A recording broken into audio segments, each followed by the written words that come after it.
Hey everyone, this is Kelvin. I'm talking with Jaakko of Marianas Rest. How are you doing? Fine, thanks. It's kind of the spring is when you look out the window here in Finland, you can see the first kind of signs of spring, and yeah, feeling fine. Thanks. Awesome. Yeah, and again, thanks for talking with me. And if people aren't familiar, Marianas Rest are from Kotka, Finland, and formed in 2013. For those not familiar with Mariana's Rest, how would you describe the band's like overall like sound to people? Well, most people hear doom and death metal in our stuff. I like to call it melancholic death metal because it's not really.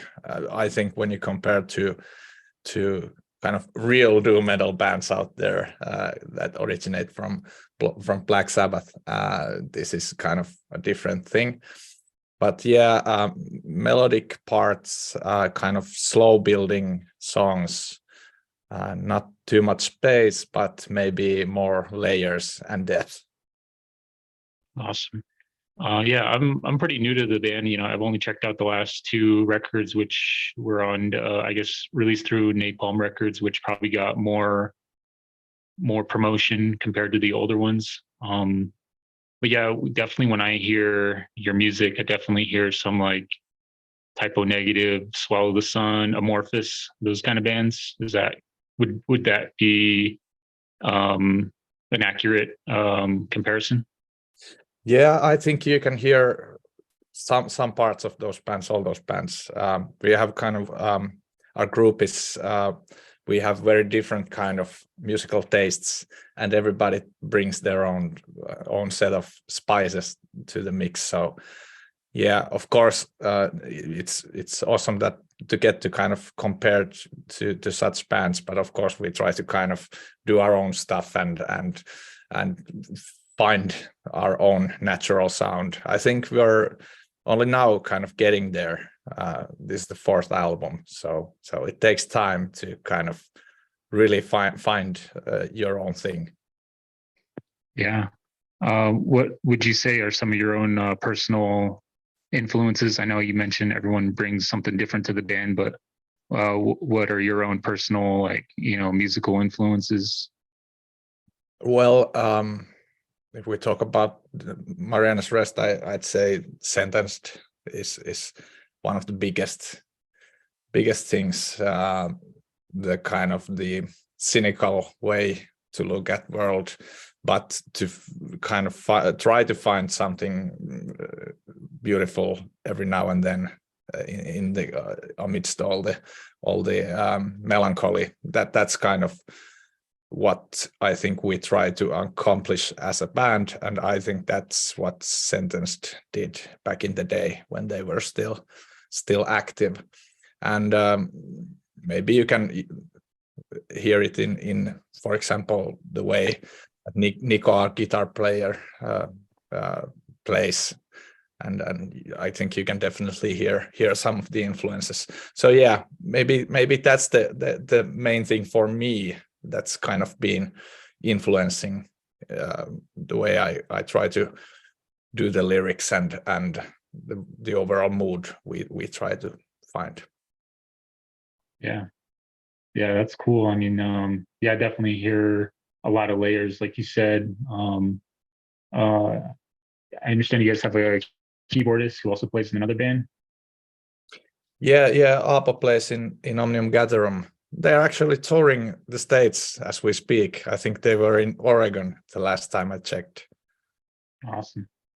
Yeah, I haven't got a chance to see them live. I'm in Arizona and kind of live like really far from the big cities, so I rarely get a chance to go. Probably like maybe once or twice a month if I'm lucky.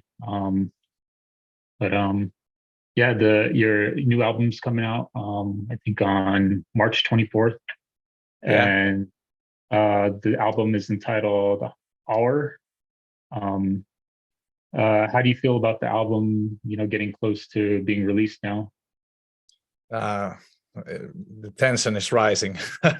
These are pretty exciting days and weeks have been. Actually, the whole year has been pretty exciting. Of course, you kind of feel anxious, a bit scared about how people will take the new album. You've heard it so many times yourself. When we get to this point, that you don't really know what's what anymore. You can't kind of listen to it with fresh ears. You always hear it's different when you've been making the album, so you don't really know if it's good or bad at this point, and you start to kind of doubt yourself and everything you've done. But yeah, I feel confident that it's a pretty good album, and the kind of feedback we've been getting so far has been very positive. So it's looking good, and just kind of hope that everybody will kind of take it as we meant it to be taken. There are new spices compared to the last albums. We try to expand the ways we express our the kind of the story of the album. We did some clean vocals, for example. There are more longer calm parts. We kind of tried to give the record even more air than before, and so it's kind of the two opposites of the record are further away than before, but at the same time we didn't want to lose the essential of our band. We wanted just to kind of have a few tools more in our toolbox, and I think I hope people will hear it that way, and not like you just kind of like in a wannabe commercial kind of way. At least I hope people will take it the right way. Yeah, like I said, I only got to hear the last album, and I got a chance to listen to the new album just with in advance to listen to do this interview with you. Yeah, it definitely kind of continues on from the 2021 album, the Fata Morgana, and then to me it just sounds you guys still have that same sound where it's like very somber, very cold, like atmosphere. That's kind of like the impression I get. Like I don't know, how do you guys like build that like dark, cold, like dreadful atmosphere with your music? Thanks. Well, that's kind of that's the thing. When we start the band, that was the only thing. We didn't kind of like pick a genre, but we just wanted to have a cold sound to it, cold kind of emptiness in it. And I don't actually know what's the kind of the main ingredient to kind of accomplish it. I think it's just something that's in the arrangements of the songs, and the kind of that's where the overall mood of a song comes. For me, and I think for the guys that make the kind of the start building the songs, make the demos, we try to kind of for example, on this record, we decided the theme of the album before we started making music. So we kind of had the story before we had any music, and then we just started to kind of do the story musically, and it's easier to kind of capture the mood, what we need in a different part of the story when you kind of have it before you start doing the actual songs. So maybe that's one of the things that helps to kind of reach a certain atmosphere. Of course, Teemu, our producer, has had a lot to do with it. He kind of creates the sound world on the albums, and I think that's one of the good things. It always kind of like progresses a bit, but the overall sound is pretty near compared to where we started. So I think that's one of the kind of important things as well. Yeah, you mentioned the story kind of helps build the atmosphere. Can you tell us a little more about the story or the concept for the new album? Yeah, the kind of previous albums were the stories were and the themes were related to like mental health and things going around in one person's head. Now we try to kind of back up a bit and have a society level of scope, and it's about kind of the way we as humans repeat our mistakes. It starts from a point where you kind of we've messed up things so badly we can't backtrack anymore. It's getting kind of like darker to the point of kind of breaking, and then there's on the middle of the album there's the breaking point, something that kind of it's destruction, if you will. Kind of everything crumbles, and after that there's this brief moment of light, hope. You know, when everything's gone, people tend to look at each other a bit differently. We start to rebuild. We try to make things different so that this wouldn't happen again. But eventually, as the record progresses, it starts to go on the same track as before, and kind of the end of the album is kind of the feel is pretty much the same as in the beginning of the album, and in the middle, where there are always people who try to kind of they try to steer us from the wrong tracks, people who kind of sacrifice themselves for greater good, martyrs, and that's kind of, we wanted to appreciate those kind of people in the album covers, where there's this guy that's cutting himself in half and the light is shining through. And the record's title, Auer, it's a word in Finnish. I don't know if there's correct way to translate it, but it's something near day smoke. It's kind of, it's not mist, it's not smoke, it's something in between, and it kind of distorts a bit how when you look through it, everything looks a bit different. So it's kind of a mental image we had about the point when everything's gone and there are kind of destruction everywhere, and the light comes through, a brief moment of light and hope on the battlefield. Yeah. Yeah, I was about to ask about the album cover. Yeah, it's pretty intense image, almost like a bomb or some kind of like battle scene or something. But yeah, I'm glad you touched on that. Yeah, yeah. The statue in the middle, it's real statue. I think it's somewhere in Britain, if I remember correctly. It's called the Split Man. Okay. Yeah, like I said, I got a chance to check out the new album before we talked, and some of my favorite songs. I think you guys have a music video for Diseased, and yeah, it's got a really creepy like audio, like, you know, the beginning of the song has like a voice, really unsettling voice. Where did that come from? Well, it's actually, it's an old recording. I think it's from the 60s or 70s. It's from a mental asylum, and the guy is in catatonic state, if I remember correctly, and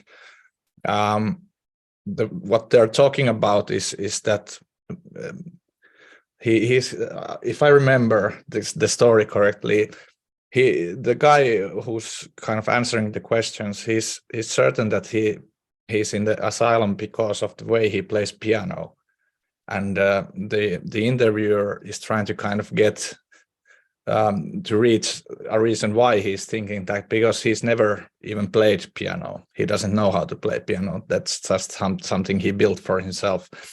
So it's a part taken from this interview, and yeah, creepy is the right word.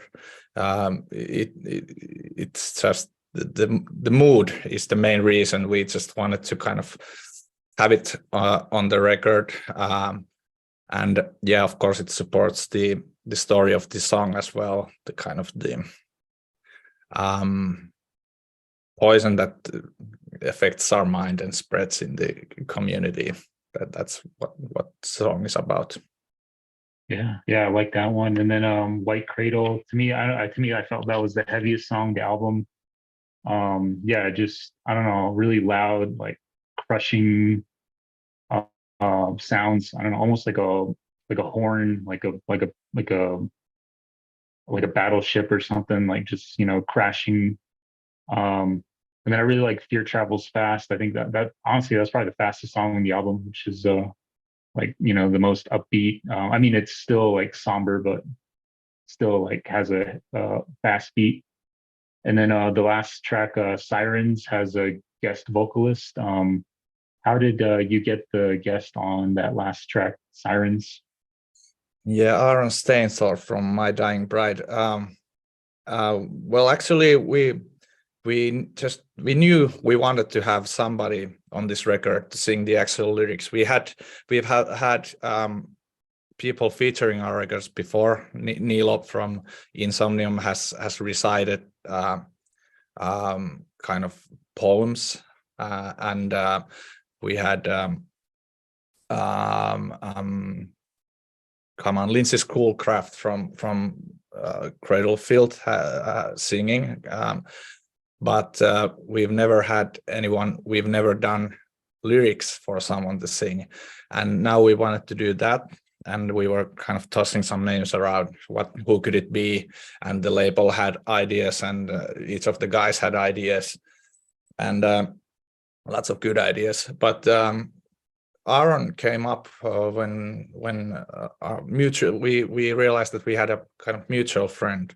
We didn't know Aaron. He knew. She knew, and kind of we asked if she could kind of put us together, so to say, introduce us, and she did. And actually, I think why she started to speak about Aaron in the first place was that he had heard one of our live recordings and had liked it, and that's where it came up. And then we just approached him, and he really liked the song and was on board, because looking back at it that was the only right choice. Of course, we didn't figure it out in the beginning, but now it's obvious that it had to be him. He's got this kind of unique, fragile way of singing that fits the song perfectly. And well, he's obviously a genre legend, so a lot, and we look up to him, of course. So it's really important to personally to have him on our record. It's weird to kind of things are at this point. Yeah, no, it's cool. I'm glad you guys got a pretty well-known person in the death doom genre. I think those are most of my questions. I like to ask about I usually ask other people, when I talk to you, what are some bands that you think people should check out from your area in Finland? Okay. Well, I have to mention Horizon Ignited. They are a band from Kouvola, near our home city. Actually, they signed to Nuclear Blast a few years back, so maybe you've already heard of them. There's this black metal band Tyhjä, coming from Lappeenranta, which I really like. What else? These are hard questions because my head the kind of works in a way. I have to kind of think them before. When we stop doing the interview, I'm sure that after a half hour I'll have like 20 bands, but I'll see if I can kind of figure out one more. Well, you have two at least. That's better than nothing. Yeah. Like I said, I'm in the United States. Before the COVID pandemic, there was a really cool tour. It was Children of Bodom, Swallow the Sun, and Wolfheart, and I believe that they're all like from Finland. Yeah, and I think of all those bands, like Wolfheart just like killed it. Do you know, like, are you familiar with Wolfheart or members of the? Yeah.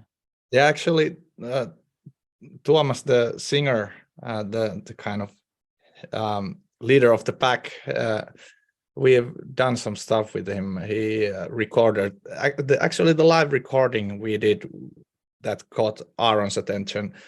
That was done by Tuomas. He filmed it, and we've done. You can check out from YouTube Marianas Rest versus Wolfheart dad joke battle.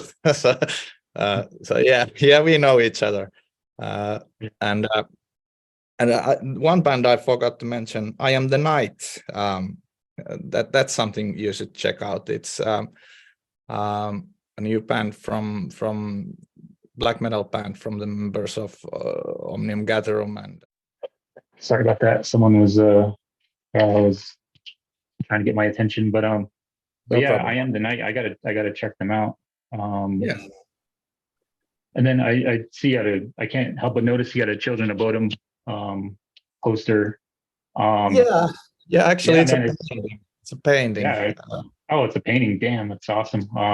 Like I said, I got to see them that one. I think it was like 2019, right before the pandemic, and sadly, that's was the one and only time I got to see them play live. Did you know the Children of Bodom like members or the vocalist before he passed away? No, I didn't get to meet them. No, I don't personally. I don't know them. It's kind of they came from Helsinki, and we had our own kind of gang in Kotka region. Yeah, but a great band. Yeah. Oh yeah, no. Yeah. Huge. Yeah.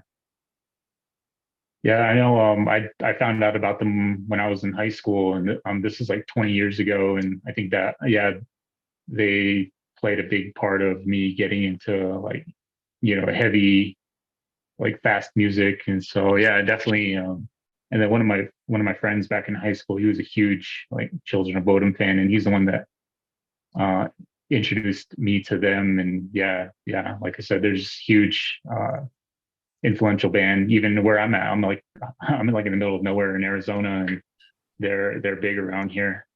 Yeah, they got pretty big in the States, I think. They're one of, I think they're Nightwish and Amorphis and Children of Bodom are the biggest musical exports that Finland has ever had. Oh yeah, for sure. I'm definitely big fan of all the bands coming out of Finland. I always like to check them out. But yeah, that's it. Those are all my questions. Yeah, thank you again, Jaakko, for taking the time to talk with me, and everyone should check out the new Marianas Rest album, Auer, when it comes out. Yeah, thanks. This was fun. Thank you for having me. No problem.